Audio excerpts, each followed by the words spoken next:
Welcome back to the Cryosphere chat. It's been a bit of a break, and we're getting back into it. Max is not here as usual. We messed up a little bit on the scheduling. We mentioned it last time we met that we were gonna chat today, but we didn't put it in a calendar. So I think Max said he's in an Amazon fulfillment center, I Yeah. think he's and doing it for, and okay, yeah, is that a how's normal thing to He do? I he think fell people do it. Yeah. he fell on Hmm. hard times, guys, and now he had to quit Cryonics and he works in an Amazon fulfillment center. Yeah, exactly. Um, He's exploring new career opportunities. So it's just for the season. He'll be back next time. yeah, You'll be back Yeah. to they record with they needed extra help for Christmas. him. The robots didn't work out apparently. So Yeah.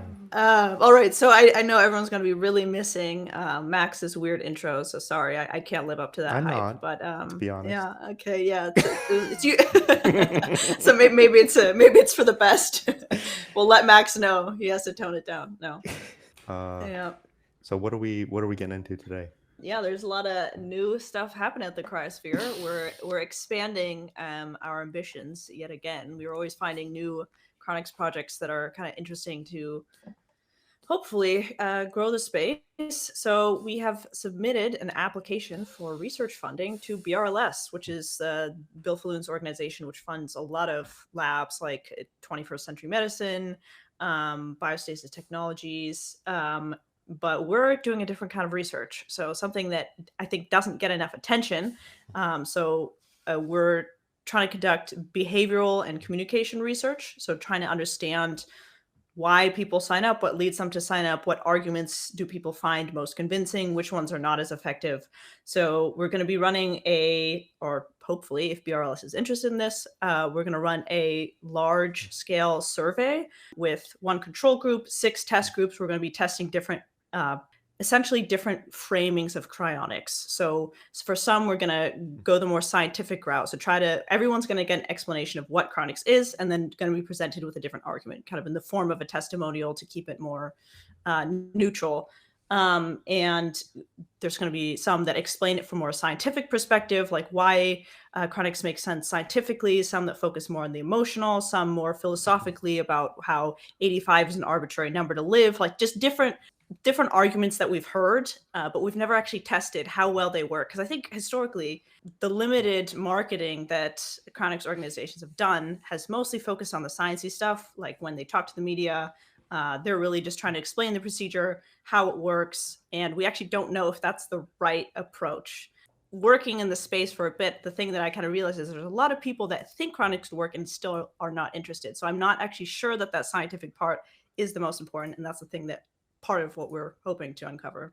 Yeah, I feel like I love that we're kind of making this more formal because this is the culmination of like hundreds of smaller conversations we've had over the years, and all of them just kind of musing and using anecdotes and about discussions, and a lot of it's like based off of our interacting with so many people about cryonics.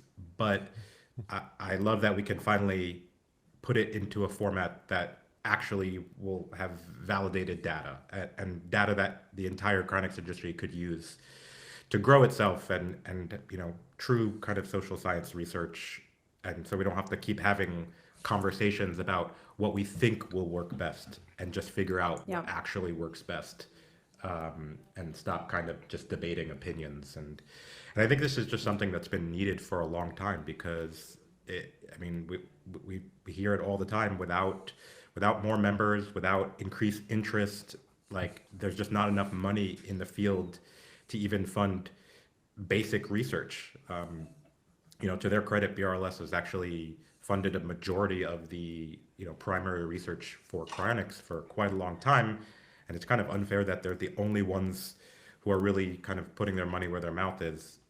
But part of the problem is we just don't have enough.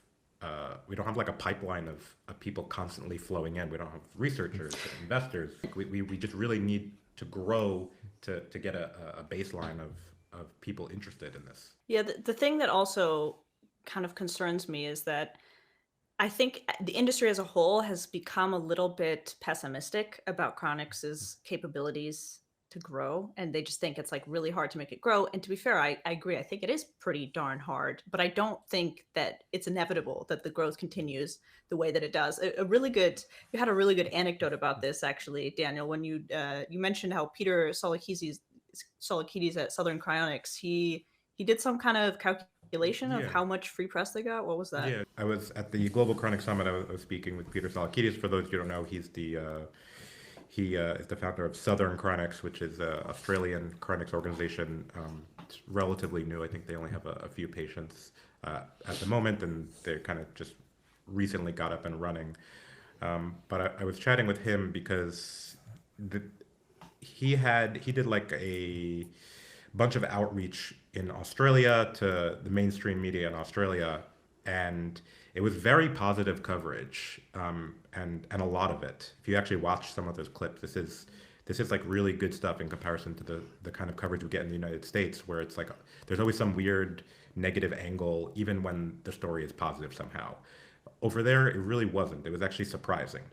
But he kind of calculated the amount of money he would have had to pay to get that level of mainstream media coverage, and it totaled over like $1 million worth of coverage, and which is a great experiment, right? With $1 million worth of coverage, you would expect a massive amount of interest, but that wasn't the case. From all that coverage, he got like no new members from that specifically, which is very surprising.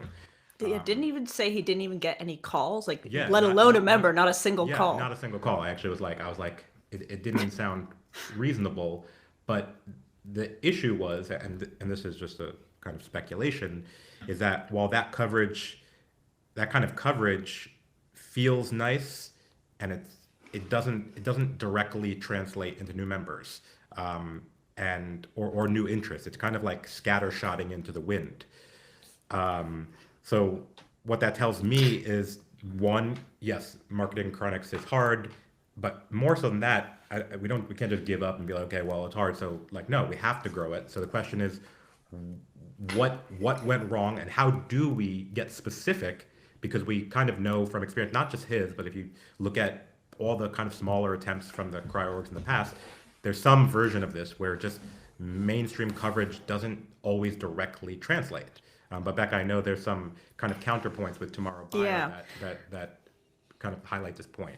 Yeah, I mean, I when I worked at Tomorrow Bio, I was also involved in the working on getting us in the media and helping out with that. And so I know from kind of my inside knowledge that Tomorrow Bio has had more effective experience with the media. When they talk to, they get articles or written about them or videos, they do get some members. It's not a crazy amount, but they get signups and quite a bit of leads and calls. So I don't think that there's something fundamentally different about Australians versus Europeans that just make Australians so much less interested in signing up. I think that there is a difference in how Tomorrow Bio versus Southern Cryonics is communicating cryonics in a way that makes Tomorrow Bio's more effective and Southern Cryonics less. And not to say that Tomorrow Bio is doing it perfectly. I think they actually probably would benefit a lot from this research as well. I just think first we need to figure out, okay, can we identify, what parts of the arguments are more effective, and then build upon that so that everybody can improve, and not just cryonics organizations, but also the people that put out,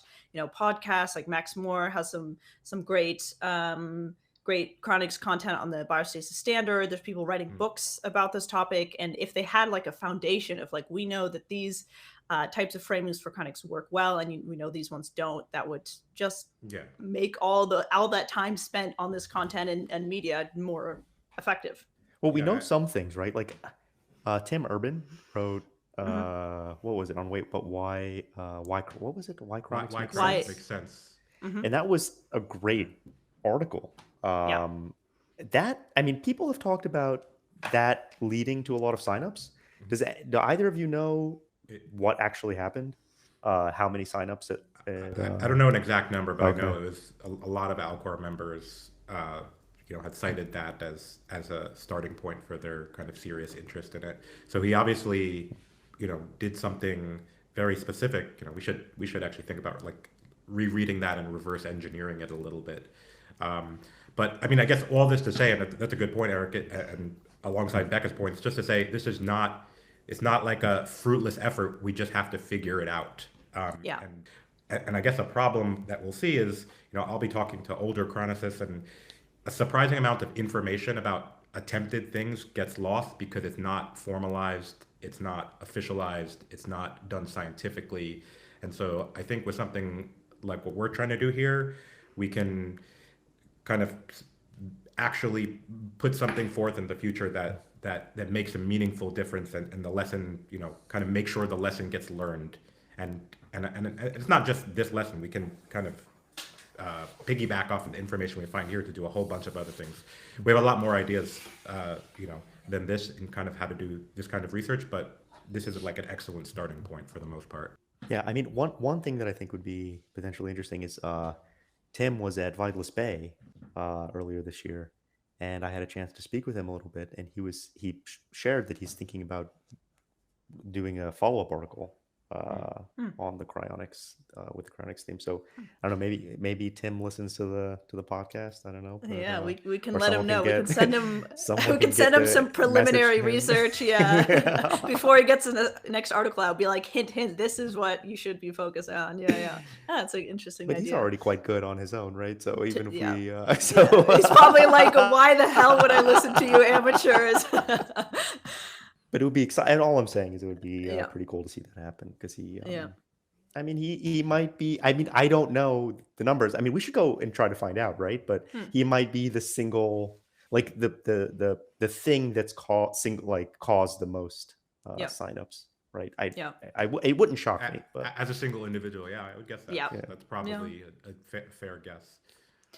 Yeah, one thing that I don't know if you guys will agree with me. I'm actually curious what you think, but I don't think that most people in the cryonics industry appreciate that a lack of cryonics growth could be existential for cryonics, like an existential risk if we don't grow more. And the reason is not because, these patient care trusts, they're all set up well. I think that there's a decent chance that those can last for a while, and we have enough people in the industry that we can find people to take care of the facilities. But I think that people sometimes misunderstand how scientific progress happens. They kind of assume that, science advances and everything improves and everything kind of just advances at the same time. But no, like, science is incredibly asymmetrical. It's basically all based on where there is like commercial interest at the end of the day, where there is return. That's where the research money goes. When was it that we landed on the moon? It was the 1960s. Supposedly. No. Well, I don't, nobody knows. Okay. All right. Quick Google search. I have a point here to make. in 1969. 1969. Yeah, we landed on the moon in 1969, where our technology was way worse, and people were saying like within 5 years we'll be on Mars. But then the reason we landed on the moon is because of this rivalry between the US and the Soviet Union, and so the governments pumped a bunch of money into it. Once the moon race was over, they dialed it back, and that kind of rocket science basically stagnated for decades. So SpaceX is behind schedule, even despite all their advancements. They're behind schedule on getting us back on the moon, something we did decades ago with way less advanced technology. The whole point is to say that there's a very advanced technology that's required for cryonics, and if the field stays small, that could mean the difference between revival technology being around in 200 years versus 700 years, right? If it grows really slow, maybe it's 700 years. If it's fast, maybe it's 200. So even if you have good patient care trust in that time, that 500-year difference, there's so much that could happen in that time, right? The US is like 250 years old, and it's had a civil war and multiple world wars in that time. There's so much chaos that could happen. And I think we're a little bit complacent in the field because we had like one recession that we survived, and we're like, we've been around for 60 years. But if we don't grow, that it puts us all at risk. And this is not to be kind of a negative Nancy here, but just to highlight for people listening that it's important that we grow for multiple reasons. I don't think people or the average member of any of the orgs recognize just how few people overall are actually paying attention and moving things forward. People hear like the numbers of like, okay, Alcor members and Tomorrow Bio members and CI members and Southern Cryonics members and kind of all the cryo orgs put together, and they just look at the members. Oh, that's a decent number of people, but it's like overall, I think less than 4,000 total of members. And then you should not assume that all 4,000 of those members are spending their time, effort, or money promoting Cryonics. Many of those members are just, they pay their membership dues, and that's, they don't really think about Cryonics until they need it, which is a bad strategy for one. But what that means is that the actual total people devoting their lives to this and spending, much of their waking and free time kind of thinking about the subject is tiny. And I know this because I go to all the conferences, I meet people from all the orgs, and it's scary to me how few people are actually really involved with this when you focus on just the people putting all their time, energy, and attention into it.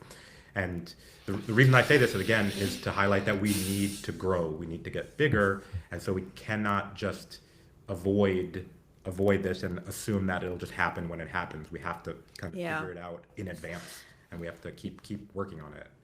Yeah, it's interesting.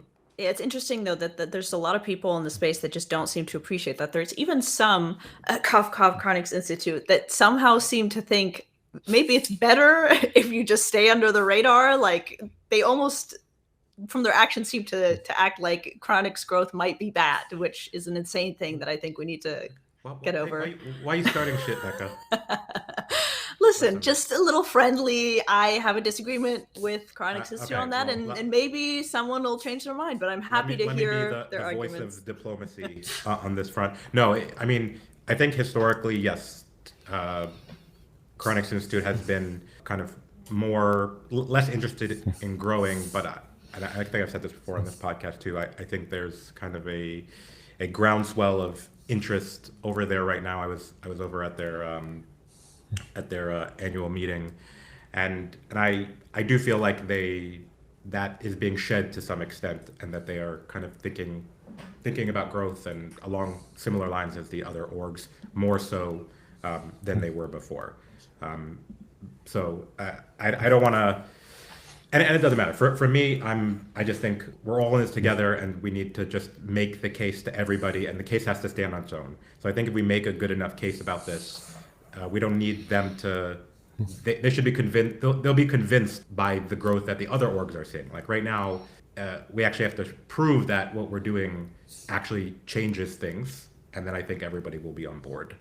I mean, I think it was a cool point earlier with the space race, because in China, they've become, from what I understand, increasingly more interested in cryonics. There's Yinfeng, and I think there's other work happening in academic labs from that I've learned from people that I've spoken to. So maybe a move here is, trying to trigger another arms race. Of cryonics. How do we make this a get national priority? Right. You probably need to start by a rivalry of who can make their citizens live longer with it's cool technology. Like it's like stuff people see in sci-fi, like go into a Futurama chamber and come out in 200 years. Right. But I think the point is that only works if you get society on board with that, like enough of society on board that this is a good, prestigious objective. And that's the thing that we just haven't convinced people of yet. We need to figure out how to do that. How many people wanted to go to the moon? I honestly have no idea. Well, is this actually what we need? It's not about people going to the moon, but everyone thinks it's cool. It's like space is just cool, and like watching the rocket ships go off. It's just. But did people think it was wasteful? I don't know. Probably people care because they were very strategic about, like, it was propaganda at the end of the day, and they made their visuals and planting the flag. It was all very strategic. But listen, it worked. I forget what the point of the moon reference was, but I think one point that we just could take off of it is that you need, in order to do something dramatic, there's a reason they call it a moonshot, because it took like multiple of major first world countries to put a massive amount of their politics, economy, manpower and effort to do something like that. Whether or not you think we should have done it or not is besides the point. The fact is, in order to do something like a moonshot, you need to do something like that. So we need to think of it in Cryonics, something like that. We are trying to route around death, which has 100% success rate for all of human history. So we need to do this as a moonshot. which is one of the reasons we can't keep thinking of this as some like small ragtag group of people who are just like making this attempt. Like we need to grow and be big, and if you want to do a moonshot, you need to gather all the resources, gather all the people, and you need to be big. And so I don't know. Yep. That's my takeaway, because I have no idea why we were bringing up the moon in the first place. But. You weren't paying attention. I was talking about, okay, anyways, so like, how interest leads to progress. Anyways, it's not important. We've moved on with the conversation. Now you say it, I remember it. I just had forgot it. Yeah, okay. We got sandwiched between. It wasn't memorable enough. Yeah, I get it. Yeah, I was yapping, and yeah. You criticizing one of the cry orgs, me trying to like be diplomatic, and then Eric trying to turn it into an international like competition to like get us all like motivated against each other. Yeah. Yeah. I mean, maybe we need to bring back this sort of like the same kind of rivalry that we had during the Cold War. I mean, it's very like maybe dark sort of like thinking, but I mean, something about it really is why we're going to the moon again. It's because China said they wanted to go to the moon, and so the US said we're going to do it again. For like, it's literally that silly. But yeah, it's a powerful tool for funding. Yeah, it's sad, I'm not an expert on any of this, but there's something going on where we need communism. We need it so that we have something to fight against. Right. Okay, bringing it back to reality, we need funding for social science. Yeah. And there are other ways to do it than by stoking Cold War communist sentiments. Yeah, as much as we love that idea, Eric, there are other ways. It's one route. We're doing it the more practical route, where we're going to get actual data and fair. And baby steps, but that'll be round 2. I'm not a big fan of baby steps, but I commend the effort, and I want big steps, guys. I want big steps. But you got to start somewhere, I think that we debated back and forth a lot about like what's the first research study we'd want to do, and like what's the scope of it. Max wanted to also maybe include some testing of like different terms like cryosleep versus biostasis, but like good research has to be narrow. We got to hone in on one thing and then build upon that. But I take your point, Eric. The whole project is a moonshot, but we got to start somewhere on this. And Eric, I mean, in comparison to what the cryonics kind of industry has done in the past, this is actually pretty ambitious. I mean, the results can be immediately put to use by the entire industry. If we find something really valuable there. And I don't think anybody has tried it to the extent that we're attempting here. And it's not even a baby step, it's infrastructure. This is like basic infrastructure for us to like move forward. So I don't even want to I guess I'm painting it as a really big thing personally. Think about how much we discuss this. I mean, I would say maybe not half, 30-something% of Cryonics conversations revolve around this topic, right? And it's everyone like bringing up their own anecdote about their personal theory for how you convince people and why the community hasn't grown, and it would be nice to actually put some things to the test, get actual data, and so we can debate less and actually do more. Yes, and I will say even people's personal anecdotes. I mean, we know that anecdotes are can be useful and good at getting you on the right path, but cryonicists are a strange bunch of people, and I would say that their personal anecdotes about speak for yourself first of all. No, you're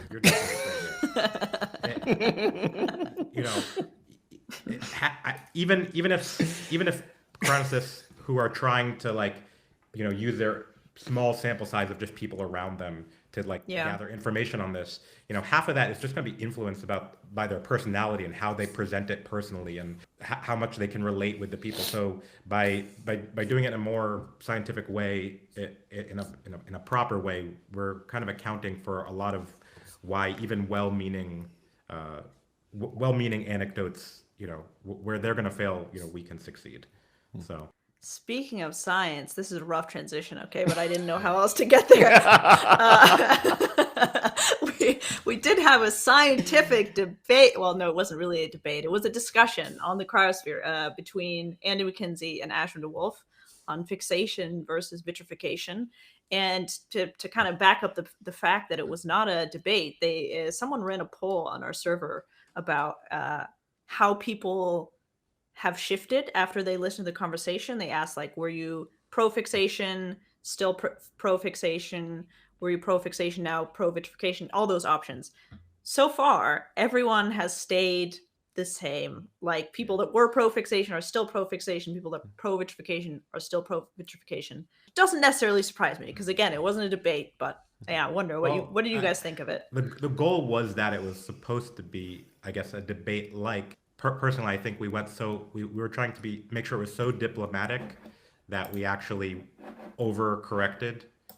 And both Andy and Ashwin are very, very polite, and they have a lot of shared understanding and opinions. And I think we could have done a better job at highlighting the differences up front in advance so that we could push on them, because I think they were just too subtle for people to really understand, what the value proposition of each side was. Like, everybody made good points, but they were both like agreeing with each other, and I think there was just too much subtlety in the agreement. So it's not. Of course, we want people who are acting in good faith and respectful. So we're not saying we should be turning these into bloodbath, brawls here.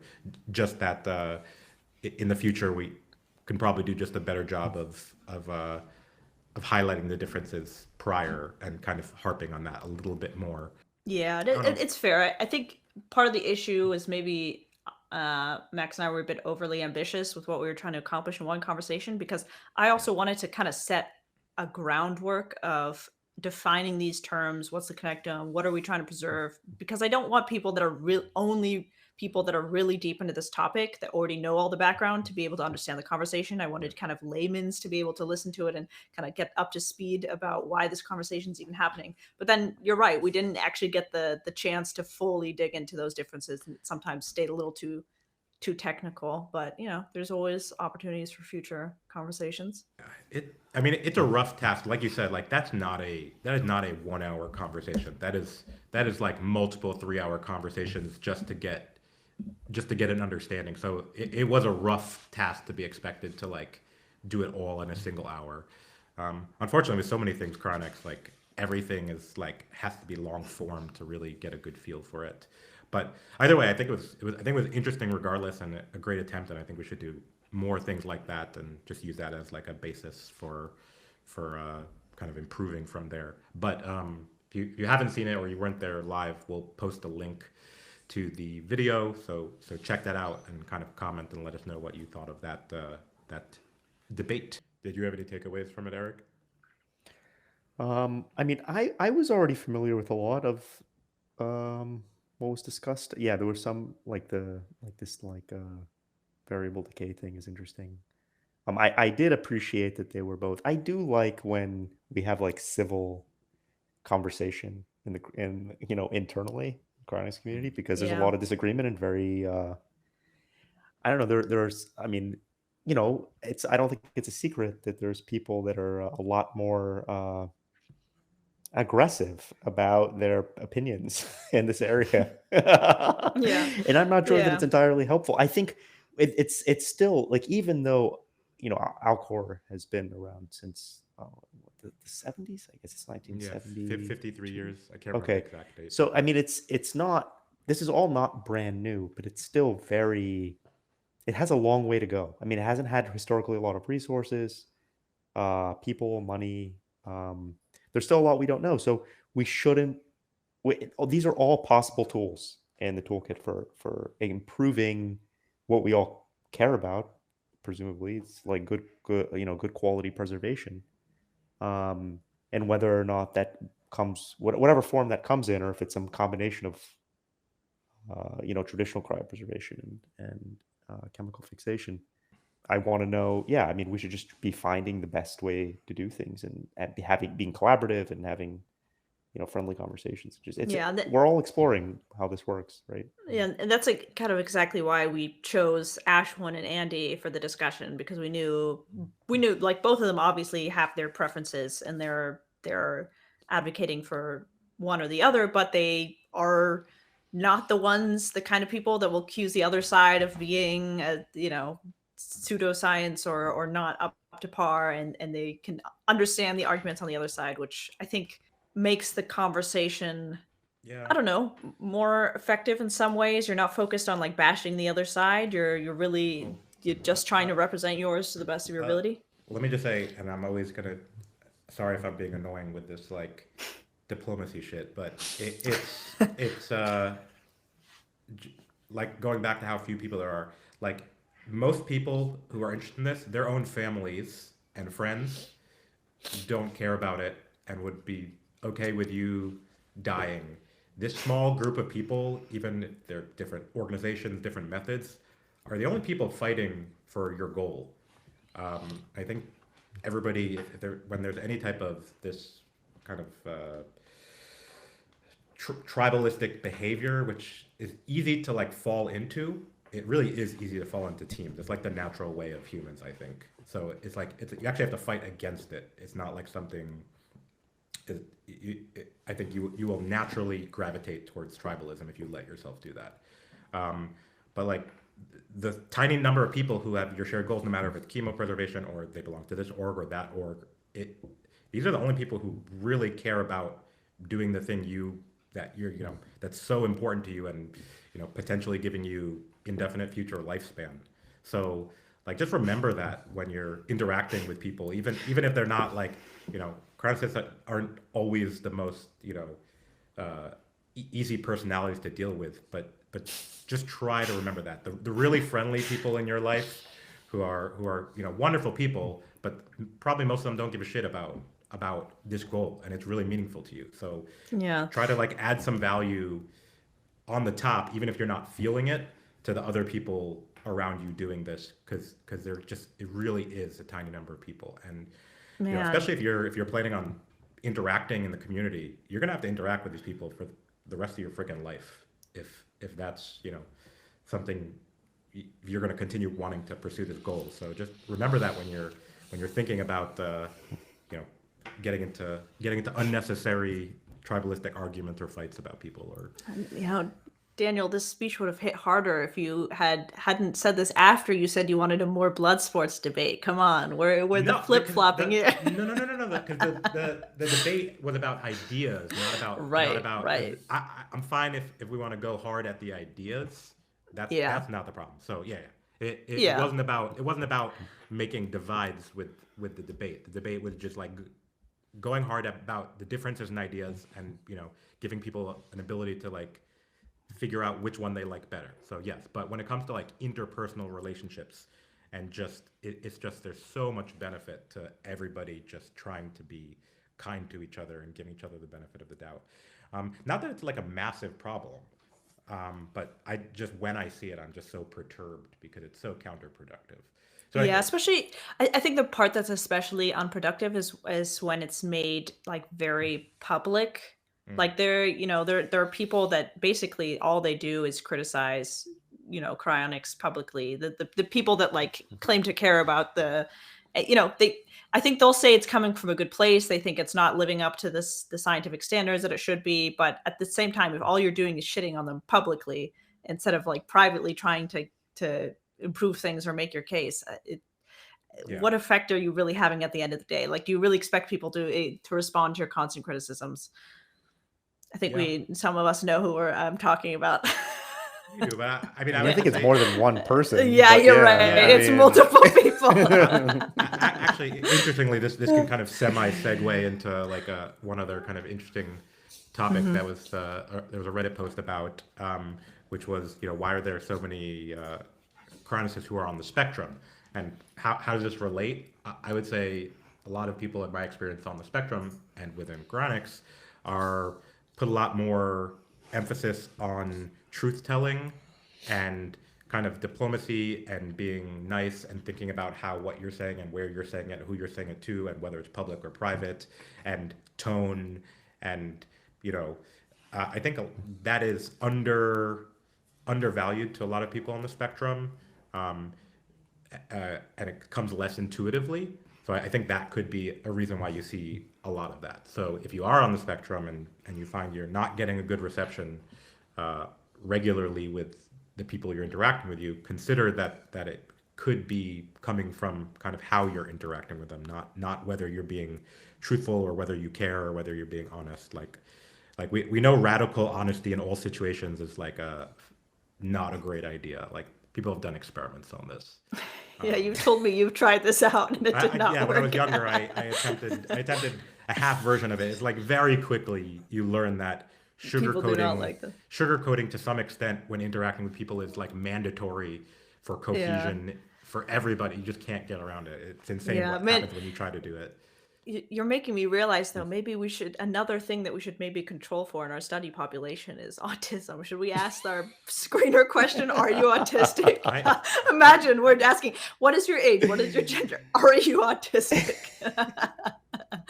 I don't think it would be bad to include that. I mean, we know right from the survey that Max spearheaded was that something like 40+% in Cryonics either self-identify as being on the spectrum or have been diagnosed as being on the spectrum. This is like a massive overrepresentation. So the reason I brought it up is that there was a Reddit post, and we'll link to it as well, that was just kind of talking about it. I think the most interesting takeaway that I kind of agree with the most, the question was like, what accounts for so many people on the spectrum being interested in Cryonics? And I'm sure it's a multitude of things, but I think the one that resonated most, let's see, they had said, let me just read it because I'm trying to think of it off the top of my head and it's just gonna, okay. A huge part of embracing death comes from cultural conditioning. People see that pretty much nobody is trying to avoid death, so they subconsciously assume they shouldn't bother either. People on the spectrum are less influenced by social norms, thus we are more likely to go against cultural norms, especially when it's logical to do so. And so what I think is a good thing he's pointing out there is that thinking about death is a cultural norm. It's like, perhaps it's not immediately obvious that that's a thing, but it is something that if you weren't a chronicist and you talk about death, you know, the people around you who react to it, you know, when you're a kid or whenever you bring it up in your life, are setting the tone for how you should think about that and what you should think about it and should you think about it at all. Plenty of people just avoid the topic pretty often. So I do think that's a good point, that people on the spectrum can just can kind of more so ignore the social norm of it and like cut through it. Obviously, there's still plenty of other factors because otherwise everybody on the spectrum would be chronicists, and that's not the case, but it's just more overrepresented. You guys have any pet theories on this? I mean, no, that makes sense to me. I think autism, it's more of your thing. You're the autism whisperer. You're always saying this person's like, you'll like meet somebody and like a clock immediately whether they're autistic. Like this is more your hyperfixation. Yeah, but Daniel thought I was autistic. True. You've told me you think I might be slightly autistic. Time out. Everyone's autistic. No.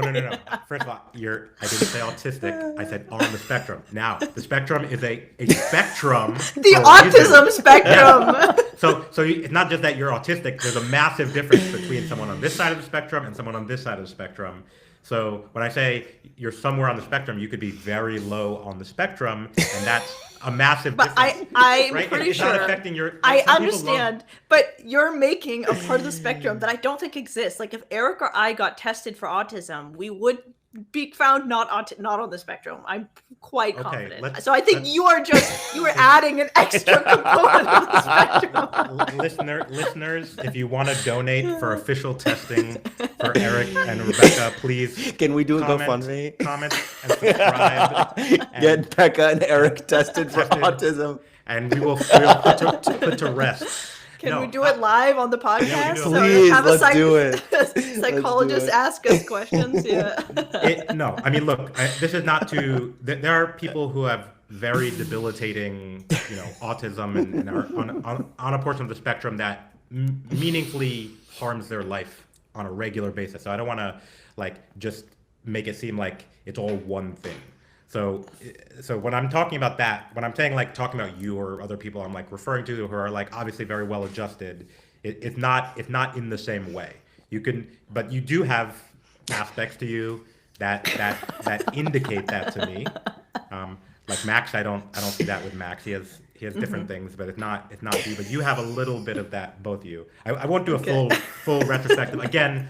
Maybe we should do an episode which is Daniel analyzing me and Becca and I do it. explaining our I'm autism. down. Can we This do is that? another Would you? topic. Listen, I think again, and then you can do one for Max because you said he has other issues that are not autism, but we want to know what those are. Okay. We want your judgments. Listen, you're being facetious, but 40% of people listening to this are probably on the spectrum, and they're like, hell yeah, let's. Yeah, but what about the other 60%? Come on, don't 60%, erase the non-autists. The Okay, other 60% has to deal with you guys. So, what do you mean, you guys? I'm not autistic. Well, we're gonna find out the I truth. have to deal. I In the have to next deal with the episode. autism. Yeah. The next episode is going to be the Yeah, reveal. it's Daniel will reveal that Becca is in fact. No, the plot twist is that it's actually Daniel. His autistic hyperfixation is diagnosing autism with other people.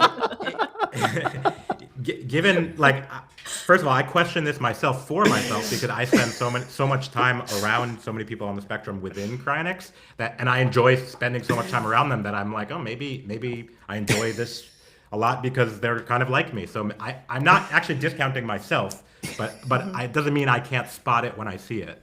And I see a lot of it, and I have a lot of good A/B testing because I see a lot of cryonicists.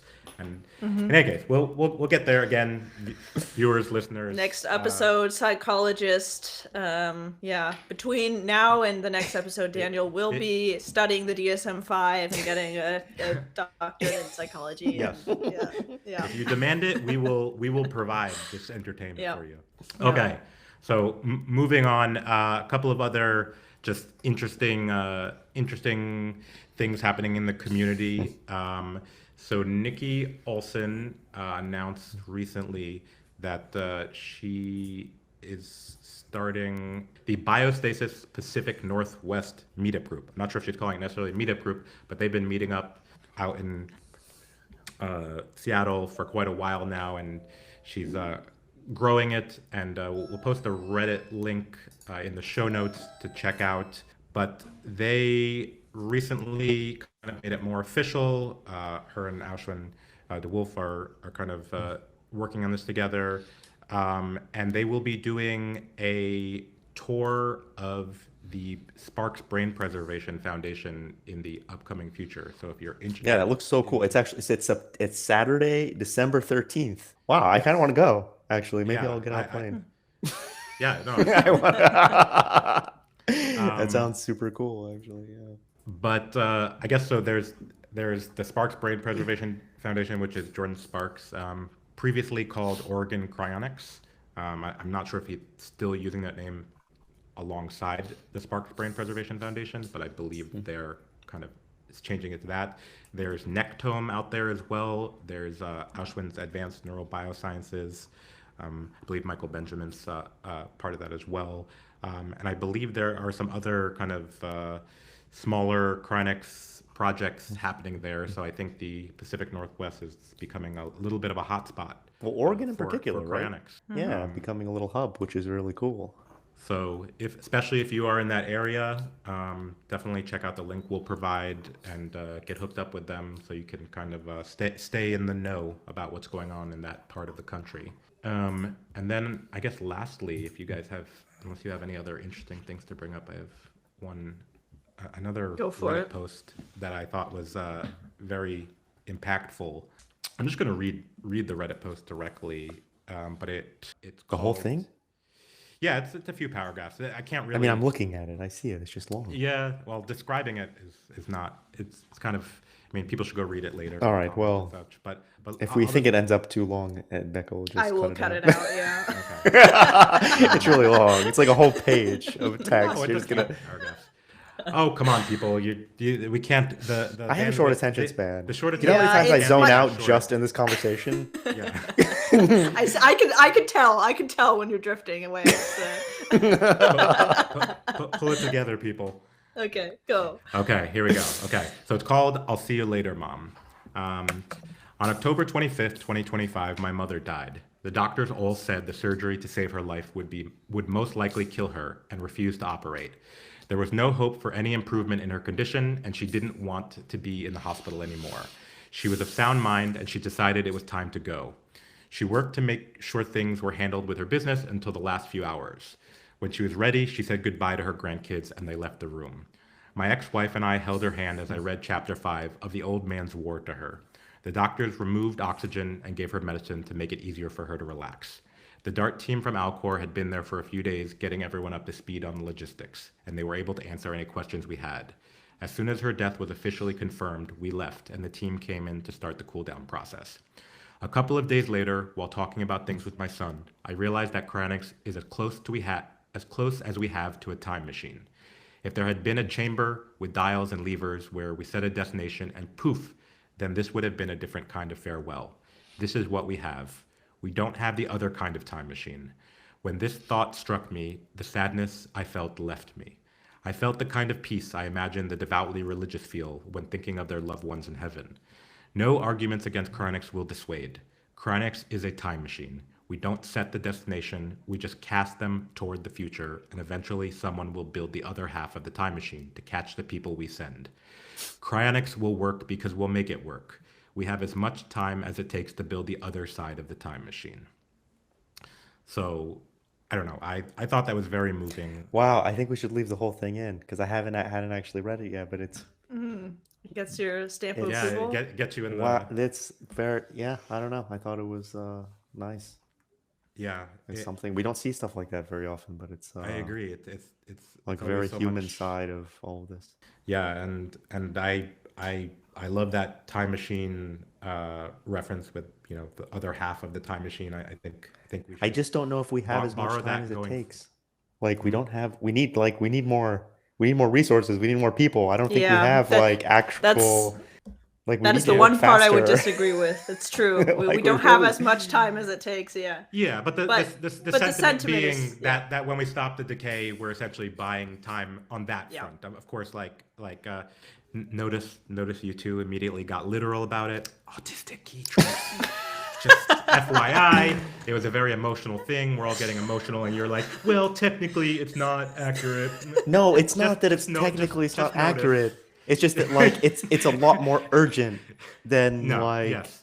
Yeah. because that's the issue that I have. It's like you just were talking like for 5 or 10 minutes about how you go around to the conferences and it's crazy how few people are actually devoted to this. We have very few people. We are like way under resourced, and there's literally like human beings who are waiting Yes. to come back, like Yeah. to get another chance.